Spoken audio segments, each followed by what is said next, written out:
अस्सलामुअलैकुम एवरीवन, फिर से नए वीडियो में आप सभी का वेलकम। इस वीडियो में मैं आपको बताऊंगी कि बेबी फ्रॉक जो विंटर्स में यूज़ होते हैं उसकी कटिंग और स्टिचिंग हमको कैसे करनी है। मैंने यहाँ पर 4 फोल्ड कपड़ा लिया है और इसको 22 इंच पर टिक आउट कर लूँगी, क्योंकि मेरे जो नीचे वाला घेर है उसकी मैंने 22 इंच की हाइट ले ली है और फिर मैं इसको काट लूँगी। ये बेबी गर्ल के लिए बेस्ट है जो विंटर्स में हमको यूज़ कर सकते हैं हम। इस तरह से हम इसको 22 इंच पर काट लेंगे।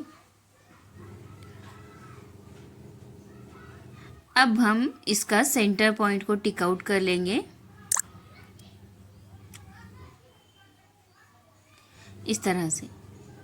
देखो, हमको ये इस तरह से, जिस तरह से मैंने सेंटर टिक आउट किया है उसके बाद हमको इस तरह से सेंटर पॉइंट की तरफ फोल्ड करके हमको इस तरह से चून लेकर घेर तैयार करना है। यानी ये चून वाला फ्रॉक है बेबी गर्ल का, जो कि बहुत इजी भी है और कम समय में सिलना हो जाएगा और अच्छा भी लगेगा। अब ये जो कपड़ा है उसका मैंने यहाँ पर डबल फोल्ड यानी कि 4 फोल्ड मैंने यहाँ पर ले लिया है और इसकी हाइट यानी कि जो बॉडी की हाइट है मैं यहाँ पर 11 इंच ले रही हूँ, 11 इंच। और जो गले की चौड़ाई है वो 2 इंच की लूँगी मैं, और जो शोल्डर है उसको मैं 3 इंच का लूँगी। और जो आर्म होल है जिसे हम मूंढा भी कहते हैं उसको मैं 5.5 का लूँगी। और जो चेस्ट है वो 8.5, 8.5 और 7.5 ये वेस्ट। इस तरह से आपको राउंड शेप देना है आर्म होल में भी। और जो नेक है मैं 3 इंच का ले रही हूँ, यानी कि नेक की जो लंबान है यानी कि गले की जो लंबाई है वो मैं 3 इंच की ले रही हूँ। और इसको इस तरह से गोल शेप देकर कटिंग कर लेनी है। देखो, मेरी मार्किंग नज़र नहीं आती होगी बट मैंने उसको अच्छे से डिस्क्राइब किया है कि मैंने क्या क्या कितना और कैसे लिया है। आपको इससे समझ आ जाएगा कि किस तरह से आपको बॉडी की कटिंग करनी है।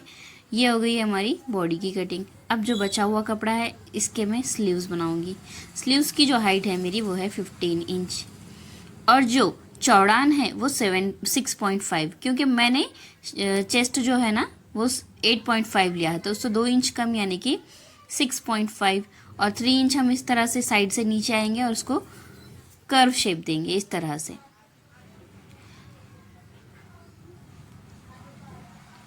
स्लीव्स अगर आपको डिटेल में चाहिए तो इंशाल्लाह मैं एक दिन उस स्लीव्स की कटिंग का डिटेल वीडियो भी बनाऊंगी, जिससे आपको स्लीव्स की कटिंग में आसानी हो जाएगी। ओके, अब ये जो कपड़ा है ये फ्लावर्स हैं इस कलर के, तो मैं इसका यूज़ कर रही हूँ ताकि हमारा जो फ्रॉक है थोड़ा अच्छा लगे। मैंने इसमें 4.5 इंच के 2 बेल्ट निकाल लिए हैं क्योंकि मुझे इसका स्लीव्स डिज़ाइन करना है।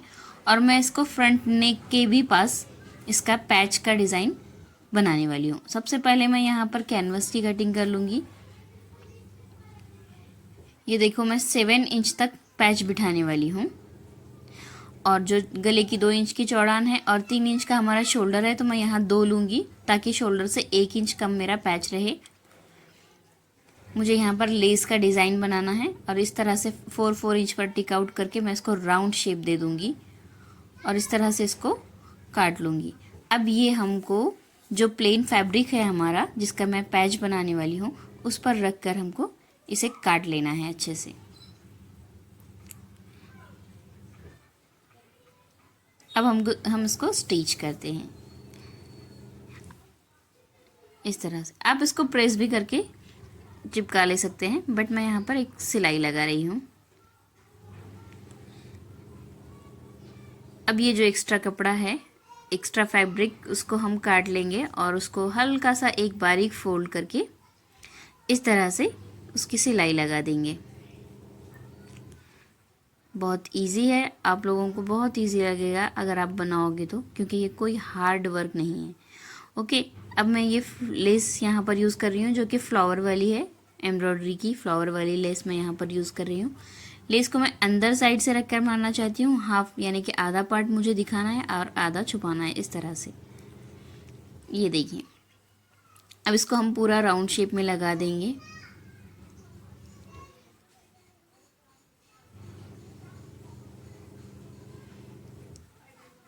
अब मैं दूसरे वाला भी एक लेस इसके ऊपर बाद में लगाऊंगी।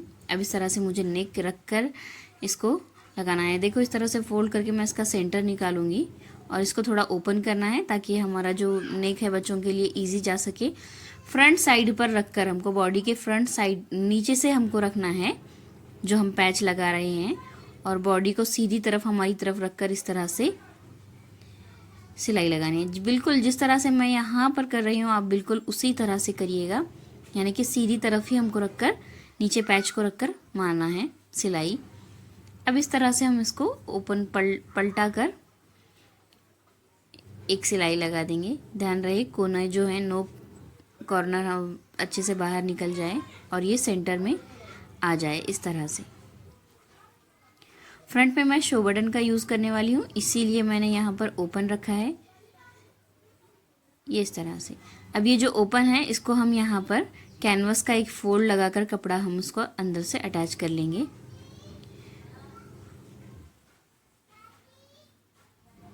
ये देखिए इस तरह से इसको डबल फोल्ड करके हम इसको, ये जो हमने अंदर वाला गला बनाया था ना उसी का बचा हुआ पीस है ये। अब इसको हम इस तरह से फोल्ड करके अंदर की जानिब रखकर हमको इस तरह से सिलाई लगानी है। ऊपर वाले हिस्से को भी फोल्ड करना ज़रूरी है ताकि धागे ना निकले और फिनिशिंग में वो नज़र आए। इस तरह से आपको उसी पर से डबल सिलाई लगानी है क्योंकि वो थोड़ा अच्छे से बैठ जाए। अब इसके बाद मैं यहाँ पर दूसरी वाली लेस का लेयर लूँगी ताकि ये प्लेन उतना कुछ खास नहीं लग रहा है। तो ये देखो हम इसको और एक बार रखकर इस तरह से सिलाई लगाएंगे।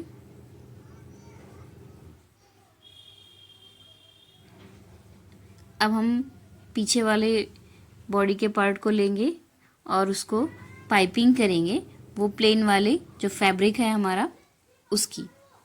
आपको उसकी क्रॉस में बेल्ट निकाल लेनी है इस तरह से 1 से 1.5 इंच की, और उसको बैक साइड पर रखकर आपको इस तरह से स्टिच कर लेना है।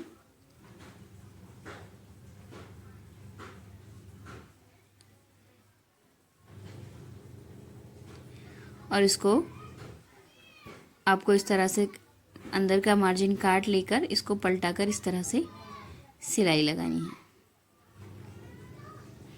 ये पाइपिंग बहुत अच्छी लगती है, आप एक बार इसको यूज़ करिए। इसको उल्टी पाइपिंग यानी कि आपको पीछे से सामने की तरफ लेना है। अब हम शोल्डर को जॉइंट कर लेंगे अच्छे से, सेम हियर।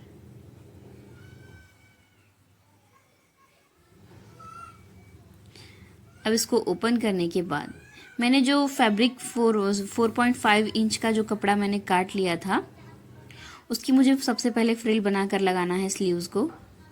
ये देखिए मैं इसको थोड़ा कर्व शेप में काट लूँगी। आप देख सकते हो किस तरह मैं राउंड शेप में इसको काट रही हूँ। अब मैं इसका इस तरह से मुझे इसके चुन लेना है और मैं इसको इस तरह से सेंटर निकालूंगी इसका और इसको लेस अटैच करूँगी। सीधी तरफ रखकर हमको पहले लेस को रख कर मार लेना है, फिर लेस पलटाकर हम उसको डबल प्रेस टिप भी लगाएंगे इस तरह से।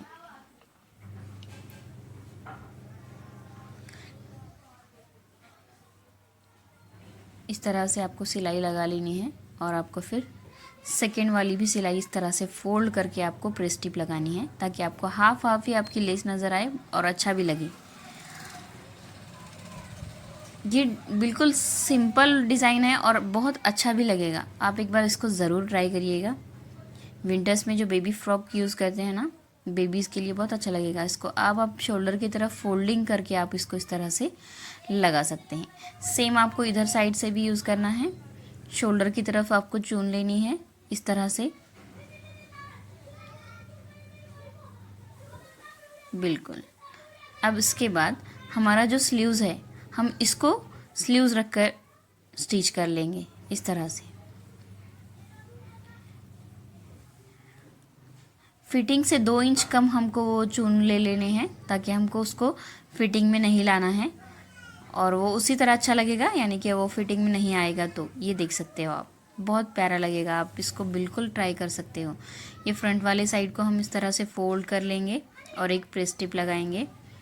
ये हो गया हमारे स्लीव्स तैयार। आपको 2 बेल्ट बना लेने हैं इस तरह के। बेल्ट बनाना कोई हार्ड बात नहीं। बैक साइड में आपको 1.5 इंच पर ऊपर रखकर इस तरह से स्टिच लगा लेना है और इसका सेंटर निकालने के बाद आपको यहाँ पर चुन लेना है। चून लेने के लिए मैंने आपको दिखाया है स्टार्टिंग में कि चून हमको किस तरह से लेने हैं। यानी कि हमारा जो सेंटर पॉइंट है उससे आपको इधर वाले चून इस तरह से इधर साइड में लेने हैं, और आपको फिर उधर बैक वाली चून भी इसी तरह से आपको लेने हैं। बिल्कुल छोटे छोटे और अच्छे लगें इस तरह से लें, यानी कि मीडियम साइज़ के मैं यहाँ पर चून ले रही हूँ क्योंकि मेरा काफ़ी कपड़ा बड़ा है साइज़ में, तो मैं अगर ज़्यादा भी चून लूँगी तो ये अच्छा लगेगा। इस तरह से आपको डबल सिलाई लगा लेनी है। सेम आपको फ्रंट साइड में और बैक साइड में भी चून लगा लेने हैं। अब आपको सेम बैक साइड में भी इसी तरह करना है। आपको इसका सेंटर पॉइंट रख कर आपको इस तरह से फोल्ड करते हुए चून बना लेना है, और बैक साइड में फिर से आपको डबल सिलाई लगा देनी है, ये इस तरह से। अब आप इसकी फिटिंग कर सकते हो। फिटिंग के लिए देखो मैंने 2-2 इंच का मार्जिन लिया था, तो मैं 2 इंच के हिसाब से ही यहाँ पर स्टिच करूँगी, ये इस तरह से। ध्यान रहे जो आपका बेल्ट है वो सिलाई में ना आए। बाद में हम नीचे हाफ इंच का ही मार्जिन रख कर मारेंगे। सिर्फ हमको कमर तक यानी कि हमारी वेस्ट तक ही हमको फिटिंग करनी है 2-2 इंच की, और बाकी में हम हाफ इंच ही इस तरह से हाफ इंच ही हमको रख कर सिलाई लगानी है। अब आप इसको डबल स्टिच कर सकते हो। ये देखिए, ये हो गया हमारा फ्रॉक रेडी। अब हम सामने इसको शो बटन यूज़ करेंगे।